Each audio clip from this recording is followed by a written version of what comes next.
అమ్మ నమస్తే. నమస్తే అమ్మా జయలక్ష్మి. జయలక్ష్మి చక్కగా చెప్పారు. అదే. నాకు ఫుల్ నేమ్ పిలవడం ఇష్టం అమ్మా. మా అబ్బా! పిల్లల్ని కూడా నేను ఫుల్ నేమ్ పిలుస్తా. అవునా?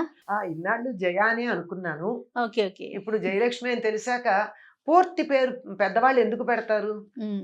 ఒక ఉద్దేశంతో పెడతారు. పూర్తి పేరుతో పిలిస్తేనే ఆ పేరుకి అందం. అబ్బా! వినటానికి భలే ఆనందంగుంది. అందరూ జయానే అంటారు తప్ప జయలక్ష్మి అనరమ్మా. నేను చక్కగా జయలక్ష్మి అంటా. ఇవాల్టి ఓకే. నుంచి జయలక్ష్మి అనే పిలుస్తా. ఓకే. ఆ! మీరు జయలక్ష్మి అన్నారు కదా! హ్మ్. సో, అందులో నుంచి ఒక టాపిక్ తీసుకుంటున్నాను చూడండి. తీసుకోండమ్మా. లక్ష్మీదేవి స్థిరంగా ఉండాలంటే ఏం చేయాలి? అది. ఎంత బాగా అడిగారమ్మా. లక్ష్మీదేవికి చెంచల అని పేరు. హ్మ్. చెంచలాయ నమః పాదౌ పూజయామి, చపలాయ నమః జానుని పూజయామి అని ఆవిడని పూజిస్తాం. ఆ! ఆవిడ చెంచలగా ఉండడమే సరైనటువంటి లక్షణం లక్ష్మికి. అంటే స్థిరంగా ఉండకపోవడమే. స్థిరంగా ఉంటే ఏమవుతుందమ్మా? కదలకుండా ఉంటే స్టాగ్నేట్ అవుతుంది. మురిగిపోతుంది. ఓహ్! ఇప్పుడు అక్కడుంది. హ్మ్. మనకి స్విస్ బ్యాంక్‌లో మన వాళ్ళకి చాలా మందికి డబ్బుంది. ఆ! ఏమైంది? అలానే ఉంది. ఎవరికి ఉపయోగపడింది? ఆ రోజు పెట్టినప్పుడు ఓ 100, 1000, లక్షో, కోటో యూరోలు, హ్మ్. డాలర్లు. ఆ రోజు దాన్ని వాడుకుంటే బాగుండేది. ఇప్పుడు దాని విలువ ఏమైనట్టు? ఏదో యూరో విలువ పెరిగింది అంటారేమో. కానీ ఆ రోజు బంగారం కొనుక్కునుంటే నాకింత విలువ వచ్చుండేది. హ్మ్. ఇవాళ అంతే ఉంటే ఏం పెరిగింది? ఆ రోజు నేను పొలం కొనుక్కునుంటే బోలెడు తినుండేదాన్ని. 10 మందికి పెట్టేదాన్ని. దానివల్ల ఇప్పుడు నాకేమిటి లాభం? కనుక ఏదైనా సరే చెంచలగా ఉండడం అన్నది లక్ష్మి యొక్క లక్షణం. సో, స్థిరంగా ఉండాలని కోరుకోవద్దంటారా? స్థిరంగా మన ఇంట్లో ఉండాలి గానీ, చంచలమైన స్థిరత్వం ఉండాలి. ఆవిడ కదురుతుంది. అది ఎలా ఉండాలో చెప్తున్నాను.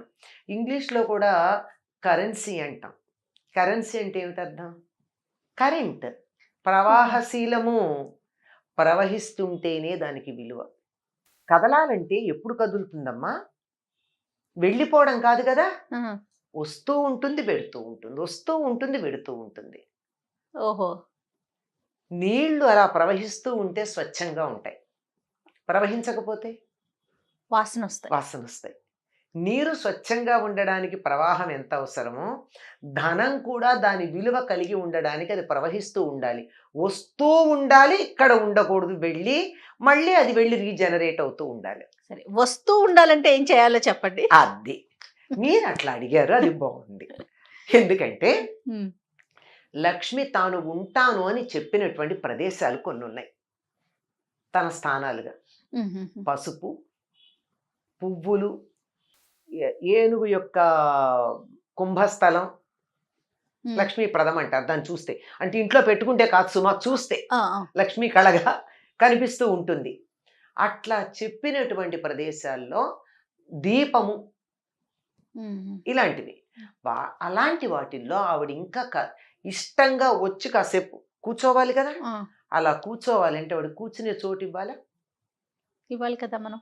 కూర్చునే చోట అక్కడ చెత్త వేస్తే ఎవరన్నా నేనే కూర్చోను. మీరు కూర్చోరు. ఎవరు కూర్చుంటారు? ఎవరు కూర్చోరు కదా! హ్మ్.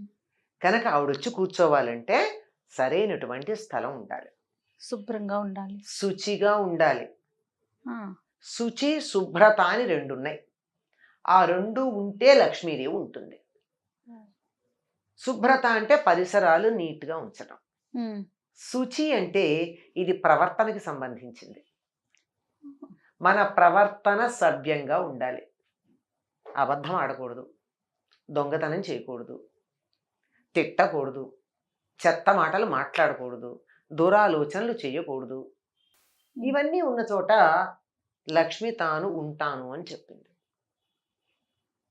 ఇల్లు నాకు డబ్బు కావాలి. బావుంది. కానీ ఇల్లు చిమ్ముకునే ఓపిక లేదే. ఇల్లు శుభ్రంగా లేకపోతే ఆవిడొస్తుందా? ఏదో కష్టపడి ఇల్లు చిమ్మా. లేతే హ్మ్. ఎవరితోనో పెట్టి చిమ్మించా. కానీ నా బుర్రంతా చెత్తే. చెత్త. ఎవరిని మోసం చేద్దామా? ఏం అబద్ధం చెప్దామా? ఏ దొంగ ఎక్కడ ఏది కొట్టేద్దామా? హ్మ్. వీళ్ళు నాశనమైతే బాగుండు. వాళ్ళు అడుక్కు తింటే నాకు సంతోషంగా ఉంటుంది. ఇలా ఆలోచన చేస్తూ ఉంటే అటువంటి చోటకి లక్ష్మీదేవి అడుగు పెట్టదు, పెట్టదు, పెట్టదు. మనకి వరలక్ష్మి వ్రతం మొన్ననే అయింది. అవునమ్మా. వరలక్ష్మి వ్రతం కథలో ఏముంది ఆవిడ గురించి చెప్పారు? చక్కగా ఆవిడ అందరికీ చెప్పారు. ఇట్లా అంతేకాదు పూజ ఆవిడ ఏం చేసుకోండి చేసిందా? వ్రతం. తనంతట తానుగా వచ్చి ఈవిడ కల్లో కనిపించింది. హ్మ్. ఆవిడ ప్రవర్తన ఎట్లాంటిది? అత్తమామల్ని సజావైన ప్రేమగా ప్రవర్తన. చూసుకుంటూ, గయ్యాళి కాక, హితంగా, మితంగా మాట్లాడుతూ, ఉన్నంతలో సంతృప్తిగా చిరునవ్వులను చిందిస్తూ ఉండేది. హ్మ్. ఇది ఉంటే చాలు గదా! మనం అంటూ ఉంటాం కొంతమందిని జూసి, "అబ్బా! ఆ మొహంలో లక్ష్మీ కళ ఉట్టి హ్మ్. పడుతోందండి" అంటాం.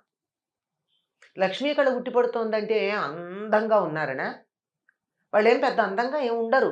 లెక్క ప్రకారం చూస్తే పెద్ద కళ్ళు కావు, కోటేరేసిన ముక్కు కాదు, మంచి రంగు కాదు, ఏమీ కాదు. కానీ చూడంగానే ఇంకా, ఇంకా, ఇంకా చూడాలనిపిస్తుంది. ఈల వేసి గోల చేద్దాం అనిపించదు గానీ, చెయ్యెత్తి దండం పెడదాం అనిపిస్తుంది. ఆ యెస్. ముఖం చూస్తే. ఆ!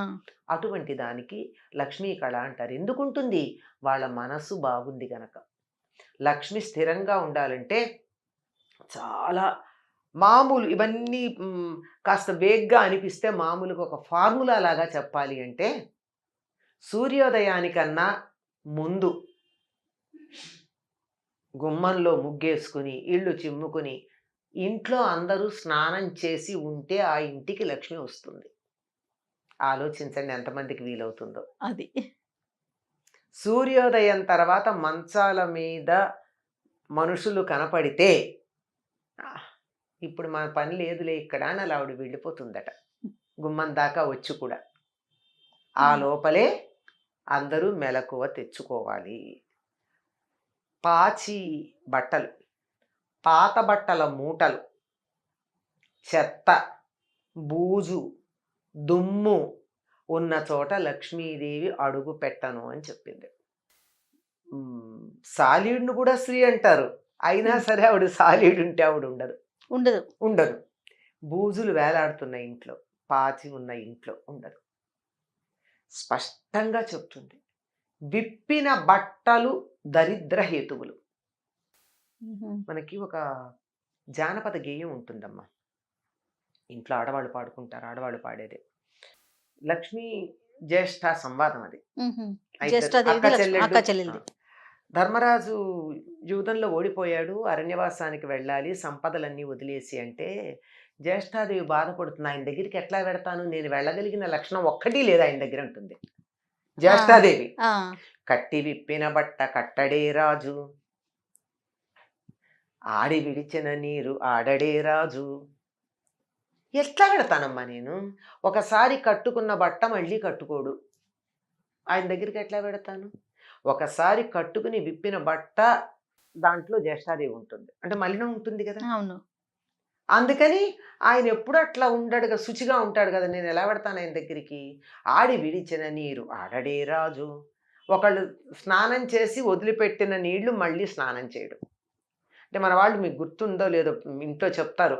ఒక పూర్వకాలం 10 మంది ఉన్న కుటుంబాల్లో ఒకళ్ళ తర్వాత ఒకళ్ళు స్నానాలు చేస్తూ ఉంటే, ఒకళ్ళు స్నానం చేశాక మిగిలిన నీళ్లు పారబోసేస్తారు పారబోసేస్తారు. తప్ప, అవునమ్మా. అందులో ఇంకోళ్ళు ఉన్నాయి గదా! అని వాడరు. అవును. ఒకళ్ళు స్నానం చేసి వదిలిన నీళ్ళని ఇంకోళ్ళు స్నానం చేయకూడదు. ఆ! అది దరిద్రం. ఇలాంటివి ఏవైతే ఉన్నాయో ఇవన్నీ చాలా చెప్తాయి. చేటలో పళ్ళను చెరపడే రాజు. ఇలాంటివి చెప్తుందంటే, అంటే పాపం లక్ష్మీదేవి కూడా ఉంటుంది. నిజమే మరి నేను మాత్రం వదిలిపెట్టి ఎట్లా పెడతాను ఈ లక్షణాలున్న వాడిని అని లక్ష్మీదేవి అంటుంది. సో, తాను వెళ్తాను అంటుంది. ఈవిడేమో నేను ఆయన్ని వదలలేనంటుంది. ఈళ్ళు జ్యేష్ఠాదేవి ఉంటే ఆయన దగ్గరికి నేను వెళ్ళలేను. ఒక్క లక్షణం కూడా లేదు నేను వెళ్ళాలంటే అని ఆవిడంటుంది. ఇవి లక్ష్మీదేవి ఉండాలి అంటే. అంటే మొట్టమొదట ఇంటిని, ఒంటిని, ఒంటిని, బుద్ధిని. బుర్రని శుచిగా పెట్టుకుని సత్ప్రవర్తన కలిగి ఉంటే లక్ష్మి అంటే కరెన్సీ ఏమో తెలియదు కానీ అన్ని లక్ష్ములు ఉంటాయి. ఆరోగ్య లక్ష్మి, సంతాన లక్ష్మి. సంతాన లక్ష్మి అంటే 10 మంది సంతానం కాదు, ఉన్న సంతానం సంపదలాగా ఉండడం. హ్మ్. నలుగురు కొడుకులు 4 దేశాల్లో ఉండి ఎవరో ఈడ్చి పారేసే పరిస్థితి ఉంటే సంతాన లక్ష్మి ఉన్నట్ట కాదు కదా. అవునమ్మా. సంతానం వేరు, సంతాన లక్ష్మి వేరు. లక్ష్మి వేరు కదా! ఆ! ఇలా అన్నీ కూడా లక్ష్ములు ఏది మనం కావాలని కోరుకుంటామో అటువంటి సంపదలన్నీ ఇటువంటి సత్ప్రవర్తన కలిగినటువంటి చోట ఉంటాయి. మరి లక్ష్మి కావాలంటే ఎట్లా ఉండాలి? ఖచ్చితంగా శుచిగా, శుభ్రంగా ఉండాలి. నోరు కూడా బాగుండాలి. అది. మనుషులమే కాదు నోరు కూడా. నోరు బాగుండాలి, మంచి మాటలు రావాలి నోట్లో నుంచి. అద్భుతం అమ్మా. Thank you. నమస్తే. నమస్తే అమ్మా.